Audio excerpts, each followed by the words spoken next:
الحمد لله وكفى وسلام على عباده الذين اصطفى وبعد. أعوذ بالله من الشيطان الرجيم. بسم الله الرحمن الرحيم. إن الذين يكفرون بآيات الله ويقتلون النبيين بغير حق ويقتلون الذين يأمرون بالقسط من الناس فبشرهم بعذاب أليم.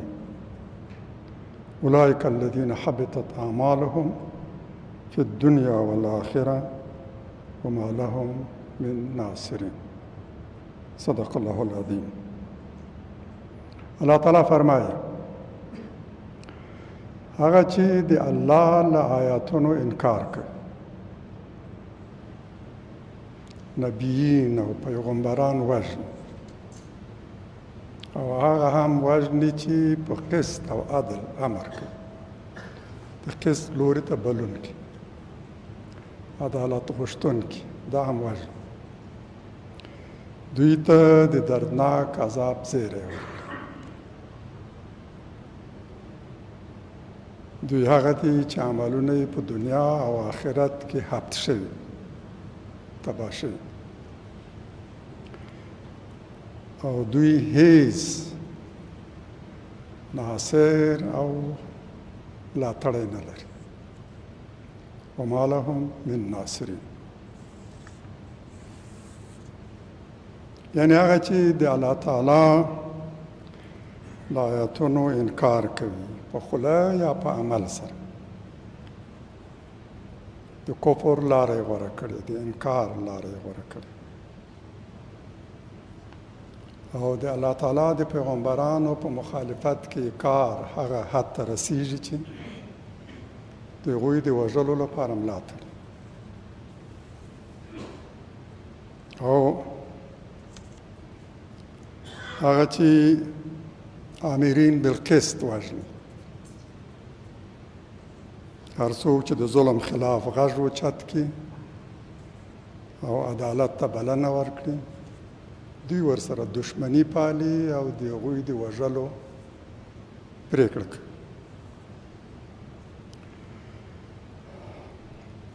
دوی له دې انکار، د پیغمبرانو مخالفت، د عدالت غوښتونکو د وژلو نه دا تمه لري چې ګټه به ورسي.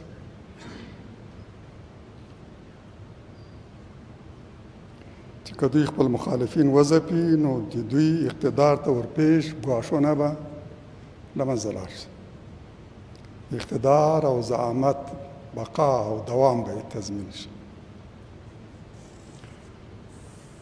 او ځینې نورې دا کار په دې هیله او ګمان کوي چې په دې سره له خپل مذهب او مسلک تګلاره دفاع کوي. الله به ترې راضي شي او جنت ته دروازه به یې په مخ پرانستل شي. د پیغمبر له مخالفت، د الله تعالی د آیاتونو له انکار نه، د عدالت غوښتونکو سره دشمني نه هم دا انتظار لري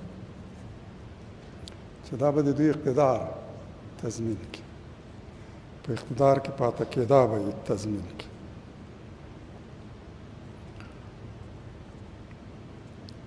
او ګواکې الله تعالی به په دې باندې ترې راضي شي. جنت ته د رسېدو لنډه لار همدا ده، خپل جهل کې دومره غرق شي چې له دې هم د خیر تمه په دنیا او آخرت کې کوي. شاید ډېرو ته به دا عجیبه معلومه شي، داسې څوک به وي چې د عدالت غوښتونکو له دشمني نه د دې تمه ولري چې وبتوانېږي چې همدې سره د الله تعالی رضا ترلاسه کړي او جنت یې په برخه شي. موږ په خپلو سترګو ګورو، عملا د دې مصداق هغه دی چې په جوماتونو کې چاودنې کوي او له دې نه تمه هم لري.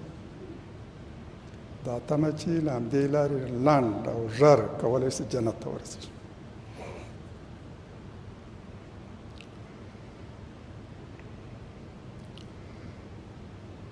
دوی ته ویل شوي دي چې چې د خپلو هیلو د ترسره کېدو زیری به هېڅکله وانه ورئ. مطمئن اوسئ چې دا زیری به مو هېڅکله تر غوږ نه شي. برعکس له دردناک عذاب سره به مخامخ کېږي. فبشرهم بعذاب علیم. دوی هغه انتظار لري، خو په حقیقت کې باید دې ته انتظار ولري چې د الله تعالی له دردناک عذاب سره په دنیا او آخرت کې مخامخ شي. همدا زیری ورکړي. خو دوی ته د دوی د کاذب او غولونکي انتظار او هیلې خلاف د دردناک عذاب زیری ورکړي. دوی دې پوه شي چې د خپلو هیلو د ترسره کېدو زیری به هېڅکله وانه وري، نه په دنیا کې او نه په آخرت کې. دا به نه په دنیا کې هغوی ته څه ګټه ورسوي او نه په آخرت کې.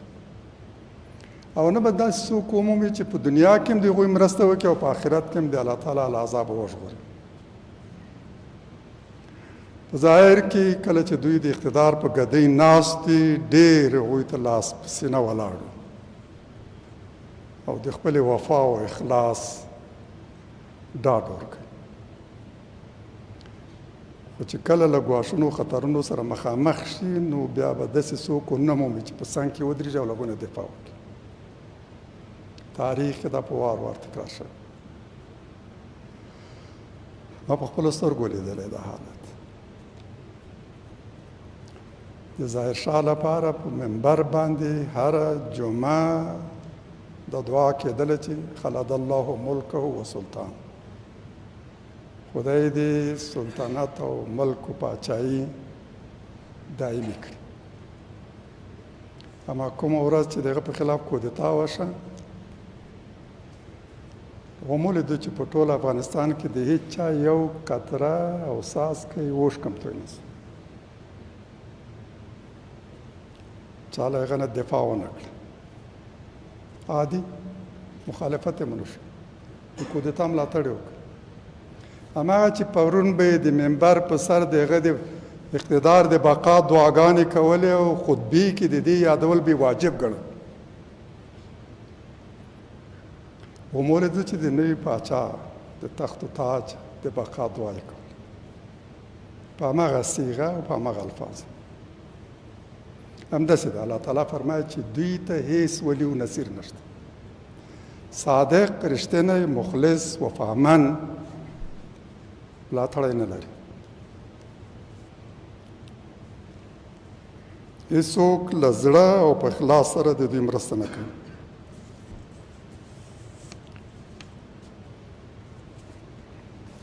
د آیت له دې برخې چې حبطت اعمالهم فی الدنیا والآخره معلومیږي چې د دوی ځینې له دې مخالفتونو دنیوي اهداف لري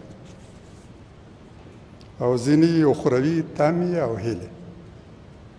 مصداق یې موږ په خپلو سترګو په څرګنده توګه ګورو. د یوه هیله به هم ترسره نه شي، نه دنیا کې او نه آخرت کې. ورونو خویندو، هغه وګړي او ډلې څنګه د دې تمه لري چې د بې ګناه انسانانو د وژلو او ځپلو له لارې به دوی خپلو موخو ته ورسېږي. الهي مرسته به یې په برخه شي او افغانان به یې مرسته وکړي. کوم افغان او کوم مسلمان انسان به د یوه بېرحمه ظالم او د هغه چا ملاتړ وکړي چې کار یې په جوماتونو کې چاودنې وي. په لمونځ کوونکو رحم نه کوي، له مخلصو او صالح مجاهدینو سره دښمني پالي. څوک چې دوی تر نورو وړاندې په نښه کوي همدا ده چې پرون د شوروي ځواکونو خلاف جنګېدل او نن د ناټو خلاف جنګېدل. همدوی ته جومات ته د تلو په لاره کې کمین نیسي. تګ و راتګ په دوران کې د هغوی په وړاندې چاودنه کوي. او همدا دی چې په جوماتونو کې هم چاودنې کوي. کافر ته د مرستې لاس اوږدوي. د د خپلې ملګرتیا اطمینان او ډاډ ورکوي. خو له مسلمان سره دښمني پالي. هغه چې پر مظلومو افغانانو رحم نه کوي، په چا به رحم وکړي؟ په دغو مظلومو افغانانو هم چې څوک رحم نه کوي، څوک به داسې پیدا شي چې په هغه باندې دوی رحم وکړي. د جهاد په تېرو کلونو کې ټولې دغسې چاودنې او په کابل کې، مزار کې، په دې وروستیو کې چاودنې، دغو کار دی چې په هیڅ دینی او انساني ارزښت باور نه لري. په خپل ژوند کې هیڅ سپېڅلی ارمان او هدف نه لري. د نیابتي جګړو اجیر جنګیالی دی، د پردیو لپاره جنګیږي. شعارونه یې پردي، تګلاره یې هم پردی، او که دستور اخلي نو له بهره د نورو د ګټو لپاره جنګیږي. هغه چې عام المنفعه تاسیسات ویجاړوي، پلونه، روغتونونه، بندونه، مدرسې، ښوونځي ورانوي، د ګڼې ګوڼې په ځایونو کې چاودنې کوي، د برق پایې په باروتو نسکوروي، مظلوم افغانان له برېښنا محروموي. هغوی په حقیقت کې د مظلومانو دشمنان دي. هغوی د رڼا دشمنان دي، هغوی د حق دشمنان دي، د عدالت دشمنان دي. له خپل سیال او رقیب سره د مخامخ جګړې همت او میړانه نه لري، او غچې له مظلومانو اخلي. ورونو خویندو، چا چې ظلم کړی یا د ظالم مرګرتیا کړې، نو الله تعالی یا همدا ظالم ورباندې مسلط کړی یا بل. دا د الله تعالی ثابت سنت، نه بدلیدونکی سنت. هر ظالم دی همدې ته منتظر وي، الله تعالی به همدغه معامله ورسره کوي تر آخرت وړاندې په دنیا کې. کوم ځایین چې خپله ډله یا خپل هیواد پر نورو ظالمانه برید ته چمتو کړي، په حقیقت کې هغه خپل کور ته جنگ رابلي. هغه په خپل وطن او هیواد او کور او کلي او په خپلې ډلې کې د جنگ لپاره لاره هواروي. مصداق یې ګورو په خپل اوږده تاریخ کې تر دې وړاندې هم او اوس هم. سپینې ماڼۍ د جورج بوش په مشرۍ په افغانستان د برید پرېکړه وکړه. هر کال یې تر 50,000 زیات افغانان وژلي. دا د نن 20 کاله وروسته امریکا اعتراف کوي چې تیر کال په ټول امریکا کې نږدې 50,000 امریکایان د جنایي پیښو په ترڅ کې وژل شوي. عادي رقم نه دی، عجیب د نه منلو. په یو کال کې 50,000 امریکایان د جنایي پیښو په ترڅ کې وژل شوي. یعنې په راتلونکو 20 کلونو کې به 1 میلیون وژل کېږي. او وایم چې د امریکا په تاریخ کې دا استثنایی دی. تر دې وړاندې هیڅ کلام په یو کال کې دومره کسان په جنایي پیښو کې نه دي وژل شوي.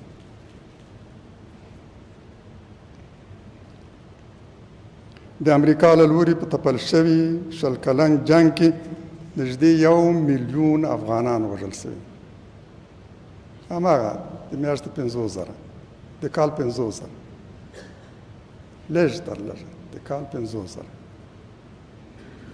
او د 20 کلونو هم 1 میلیون. او که د امریکا د جنایي پیښو په ترڅ کې د وژل شوو همدا اوسنی ریکارډ 20 کاله نور هم دوام وکړي، 1 میلیون به وژل کېږي. کورونا کې هم 1 میلیون وژل شو. عجیبه ده، دا هم تصادف مه ګڼئ. افغانستان کې د دوی د تپل شوې جګړې په نتیجه کې نږدې 1 میلیون افغانان وژل شوي، او دا د کورونا کې هم د هغوی د مړو شمېر 1 میلیون ته رسېدلی.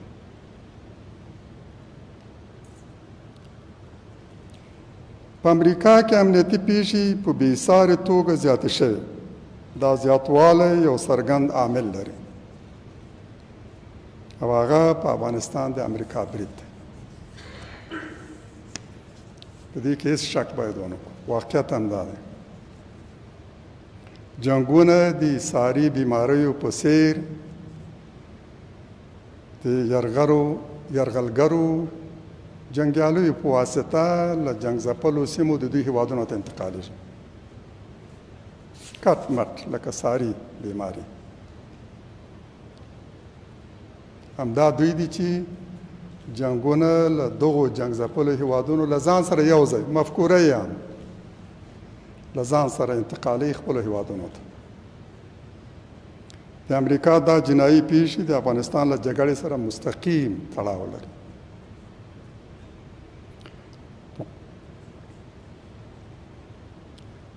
یعنی چې دلته د مکافات او مجازات ثابت الهي سنت شته، د بدلیدونکی سنت.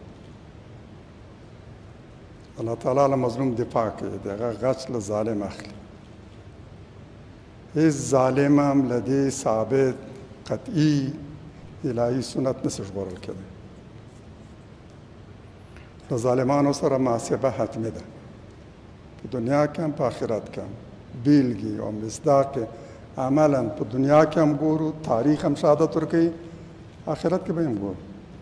همدا دنیا کې د دې مکافات او مجازات څرګندې بیلګې او مصداق ښیي چې آخرت شته، او په آخرت کې به په بشپړه توګه دا الهي مکافات او مجازات ترسره کېږي.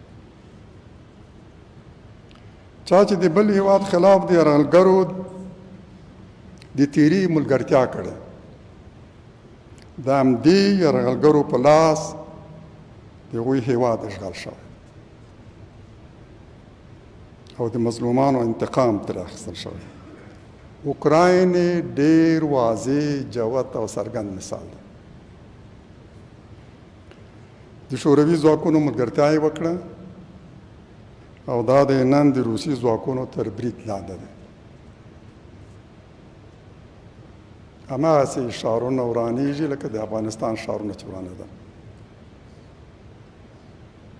هماغسې کلي او کورونه ورانېږي لکه د افغانانو کلي او کورونه چې ورانېدل. هماغسې بمونه او راکټې او د توپ او ټانک مرمۍ ورباندې ورېږي.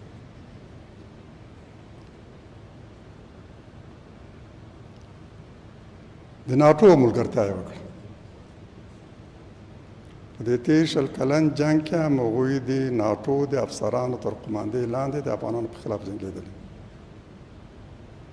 او دا د نن د روسي خلاف د ناټو په جنګ کې سوځېږي. د اوکراین جنګ په حقیقت کې د ناټو او د روسیې جنګ، او قربانیان هم اوکرانیان. اوکراین په دې جنګ کې قرباني شوی. ورونو خویندو، افغانان نن له روان بحران د وتلو لپاره یوې جامع او رغنده طرحې او حل لارې ته ضرورت لري. په دې اړه تر ټولو زیات تر نورو وړاندې باید امارت اسلامي اقدام وکړي، خپل مسؤلیت ادا کړي، او له ګواښونو د هېواد ژغورنې لپاره مضبوط عملي ګامونه واخلي. جګړه او عوامل د تل لپاره پای ته ورسوي. عملي طرح وړاندې کړي چې ټول ورباندې راغونډ شي، او افغانستان له دې اوسني بحران وباسي. په یقیني توګه دا جګړه د تل لپاره پای ته ورسي. د دې مسؤلیت تر نورو وړاندې او زیات نن امارت اسلامي ته متوجه.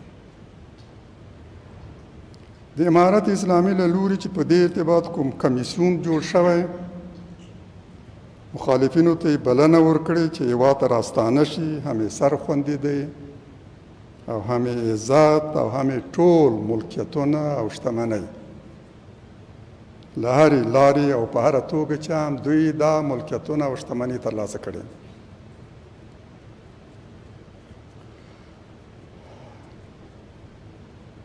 ډېر سخاوت ولاړ وړاندیز دی. له هرې لارې چې دوی کومې شتمنۍ ترلاسه کړي امارت اسلامي دوی ته سپاري او تضمین هم کړي. فقط راشي او امارت اسلامي ومني.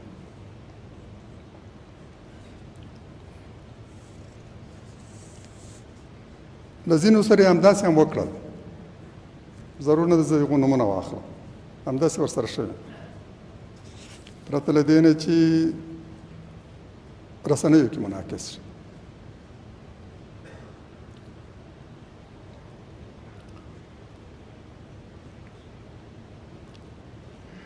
خو د مقابل لوري عکس العمل ډېر سوړ و.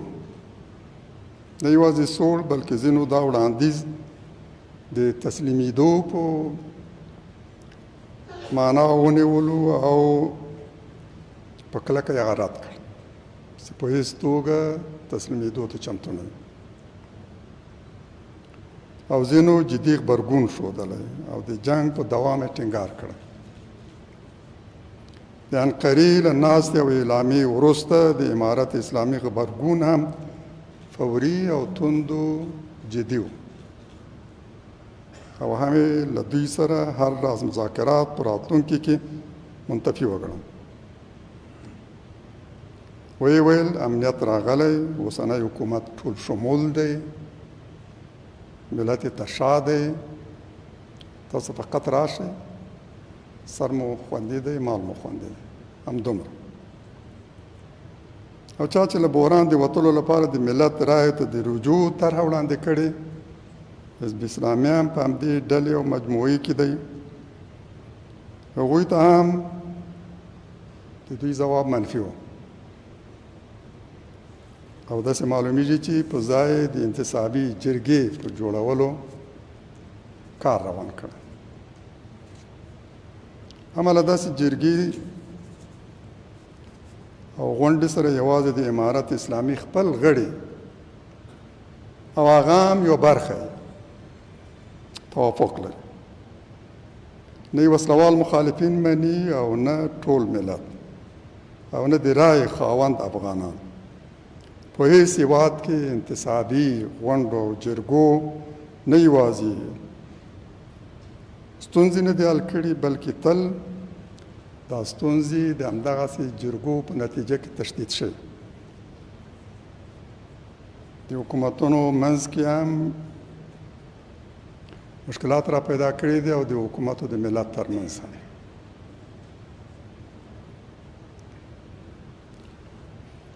روان حساس او ترنګلی وضعیت داسې دی چې امارت اسلامي یوې درنې د ملت ممثلې شورا ته ضرورت لري.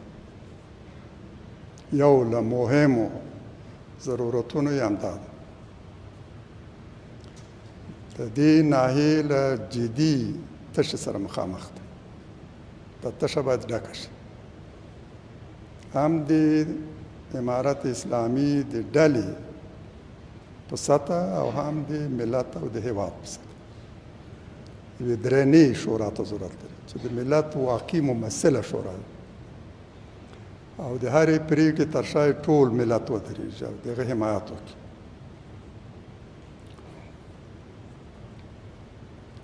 همدا شورا کولی شي د دشمنانو توطیې شنډې کړي، د ټولو ملي مسایلو په ارتباط داسې تصامیم ونیسي چې د ملت وس اکثریت به یې ملاتړ او حمایت کړي او تر شا به یې ولاړ او د هېواد لپاره نوی اساسي قانون تصویب کړي. د اساسي قانون نشتون یو بله ستونزه ده چې دا نظام او نن افغانانو سره مخامخ دي. موږ نه د تصمیم یو مقتدره ملت شموله مرجع لرو او نه منلی اساسي قانون چې ټول لوري حاکم او محکوم ورته منقاد دی، درناوی یې وکړي. دا دواړه تشې باید ډکې شي. د دغه شورا به د هېواد لپاره اساسي قانون هم جوړوي. انتصابي شورا دا کار نشي کولی. انتصابي شورا پریکړې ملت نه مني. تجربې هم دا ښودلې. ستونزې نه حل کوي بلکې مزید ستونزې زیږوي. ورونو خویندو، زموږ یوه بله اساسي ستونزه دا ده چې نه وسلوال مخالفین پر یوه مضبوط او منلي محور راټول شوي او متحد دي او نه سوله غوښتونکي معترضین.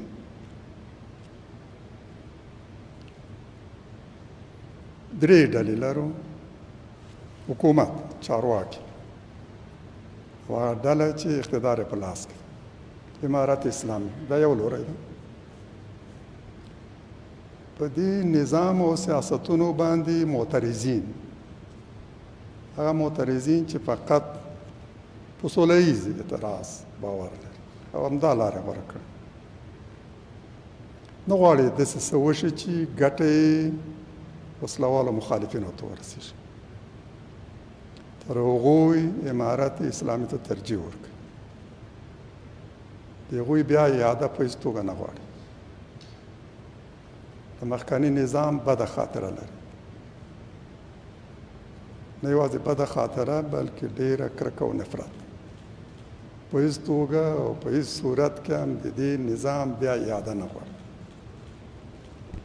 دا دومره ډله ده، هغه چې په نظام او سیاستونو اعتراض لري، خو د داسې څه له ویلو او کولو ډډه کوي چې ګټه یې یو ډېر خطرناک دښمن ته رسوي. بهرني او کورني خطرناکو دښمنانو ته ګټه رسوي. درېیمه ډله دا وسلوال مخالفین دي.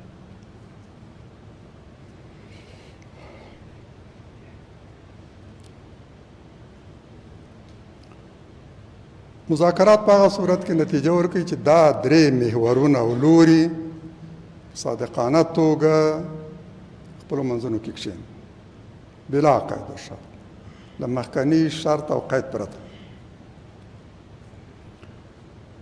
او ټول دا هڅه وکړي چې توافق رامنځته شي او له خپلو ډېرو لوی غوښتنو ډډه وکړي. په هغه څه باندې ټینګار او اصرار او ویې غواړي چې د نورو توافق هم ترلاسه کولی شي. همدغسې مذاکراتو ته خپلو منځونو کې کښېني. هر یو خپل طرح د مذاکراتو په میز کښېږدي. خپلو غوښتنو هم بې ځایه اصرار او ټینګار ونه کړي. د توافق رامنځته کېدو هڅه وکړي. اما عملاً ګورو چې وسلوال مخالفین متحد نه دي. د خونړیو خپلمنځیو جګړو سابقه لري. په تېرو 40 کلونو کې د پردیو په زور پر افغانستان حکومت کړی.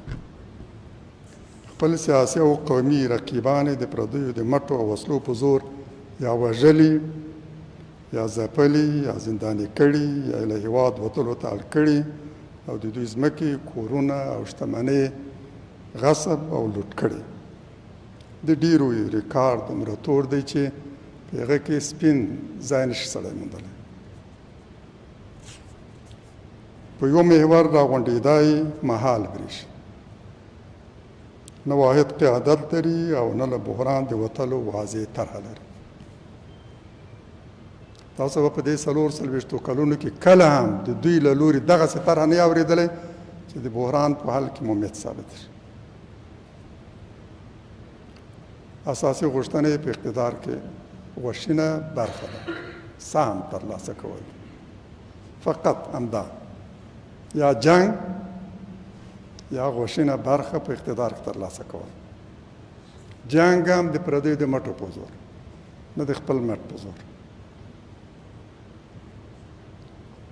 اوس هم د جنگ پر دوام ټینګار کوي، هغه هم د پردیو د وسلو او پیسو په زور. موږ ټولو مؤمنو او وطنپالو افغانانو ته بلنه ورکوو چې راشئ د مخکنیو ناکامو او خونړیو تجربو د تکرار پر ځای نوې او رغنده تګلاره غوره کړو. جګړه او په هغې اصرار او ټینګار نفي کړو.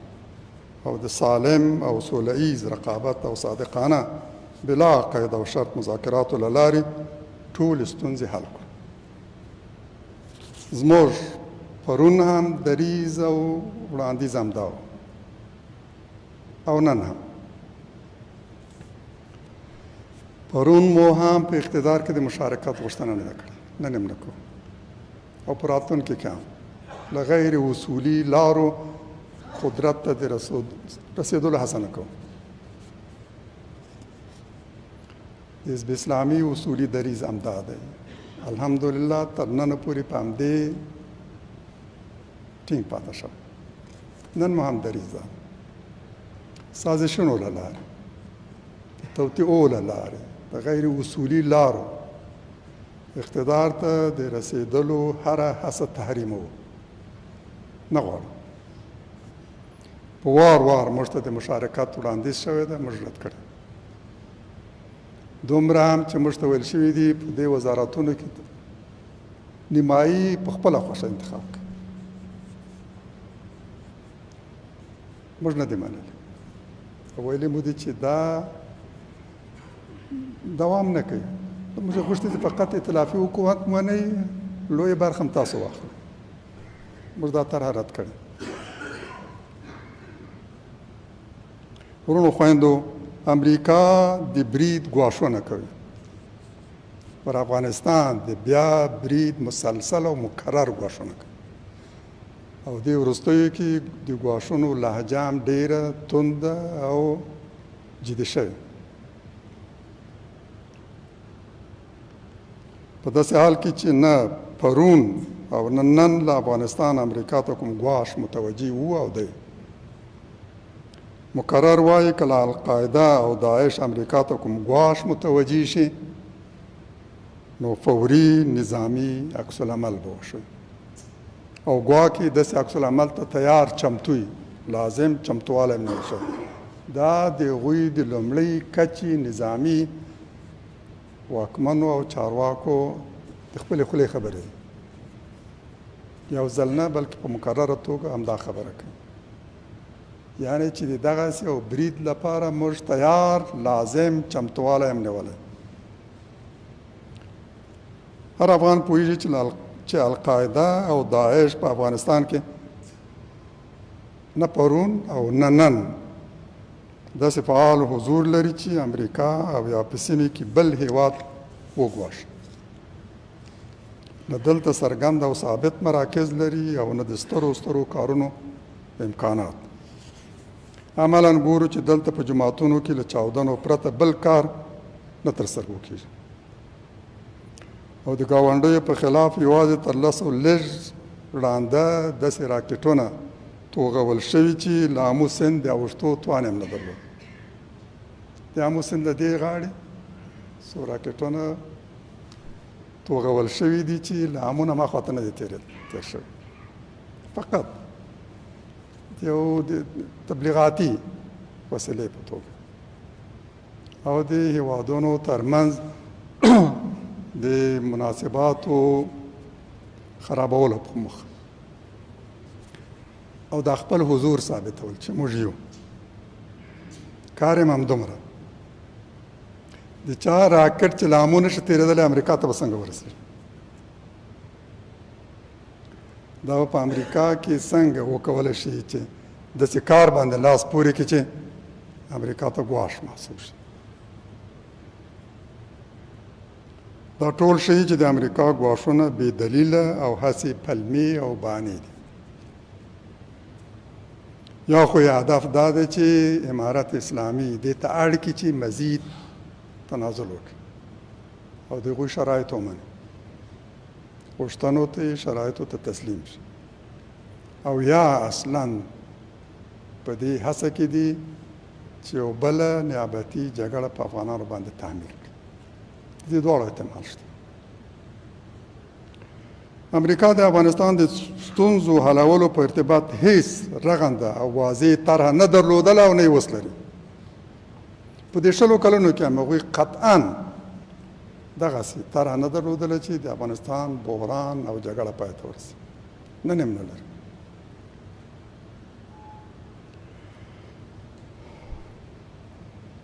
نن هم د ماضي د خبرو اقداماتو او طرحو له تکرار پرته له دوی نه نوی بدیل او نوې طرح نه په سترګو کېږي.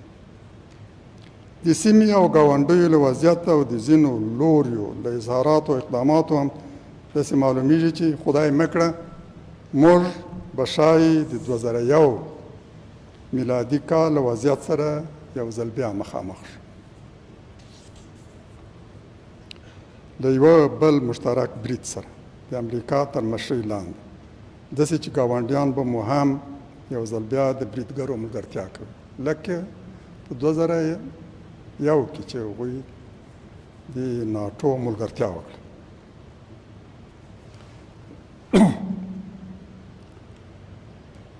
ځینې ډلې هم دې ته منتظر دي او همدا غواړي هغه چې یوازې د بهرنیو د فعال او مسلط حضور په نتیجه کې د اقتدار په ګدۍ د کښېنستو تمه او هیله کولی شي. هغوی بیا غواړي چې همداسې بهرني ځواکونه راسي او د مخکنۍ جګړه او برید یو ځل بیا تکرار شي. دا غواړي او د دې لپاره هم لګیا د کار کوي. هغه څه چې افغانان باید وکړي مهمې برخې دا ده: د بلې نیابتي جګړې د پیلېدو او له تکرار مخنیوی په ټول توان طاقت، ټول مخلص خپل هېواد او اسلام ته ژمن افغانان، اسلام پال افغانان باید یو بل ته راس ورکړي او پرې نږدي چې هغه نیابتي جګړه یو ځل بیا په افغانستان باندې تحمیل شي.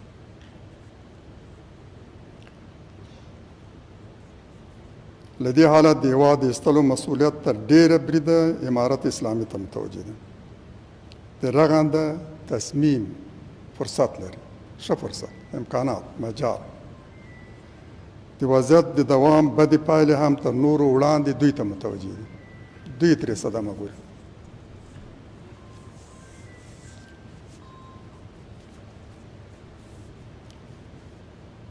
داسې طرح چې له مخالفینو بلا قید و شرط تسلیمیدا غواړي د منلو او عملي کېدو احتمال ډېر کمزوری او کم دی.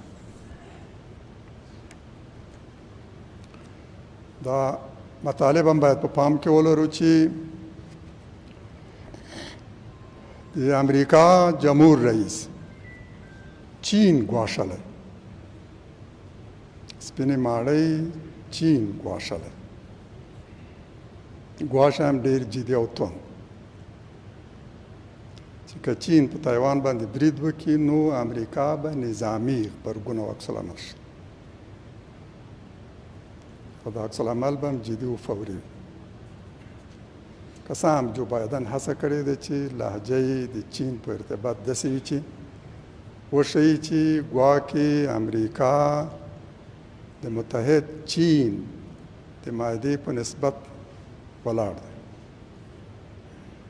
یعنې تایوان د چین یوه برخه ده او امریکا د متحد چین حمایت کوي. اما چین وایي چې دا معاهده نقض شوې، امریکا دا معاهده نقض کړې. له وضعیت همداسې معلومیږي چې په جنوب شرق د اسیا کې هم موږ ښایي له یو بل جنګ سره مخامخ شو، نړیوال ستر جنګ. روسیه او چین یوه لوري ته، امریکا او ناټو بل لوري ته. ډېر له دې نه اندېښنه لري چې ښایي نړۍ له بلې سترې نړیوالې جګړې سره مخامخ شي.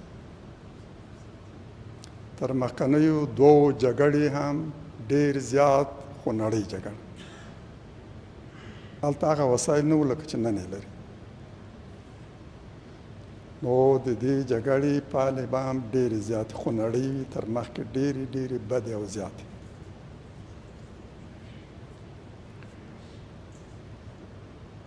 په همدې ارتباط دې ورځو کې چین او روسیې ګډ هوایي مانور هم ترسره کړ په ډېرې حساسه سیمه کې.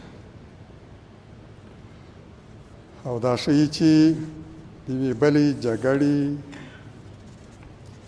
احتمال ډېر قوي دی.